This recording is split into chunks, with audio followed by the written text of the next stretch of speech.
يظلمها ويتعبها ويؤذيها ويفتري عليها ويريدها في الليل والنهار مستيقظة لخدمته، وأن تخدم أولاده وأن تخدم بيته وأن تكنس وأن تطبخ وأن تغسل الثياب وأن تجهز الأولاد وأن تستقبلهم إذا جاءوا من المدرسة وأن تدرسهم وأن تهيئ له طعامه قبل أن يأتي وأن تغسل ثيابه ثم إلى كويها.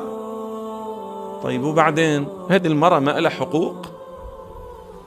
أليست هي مكلفة فينبغي أن تعمل على إنقاذ نفسها في قبرها وآخرتها، وأن تحسن إليها أيها الزوج فتتقي الله فيها وتعاونها وتساعدها وتشكرها وتحسن إليها وتعطيها وتقدم لها؟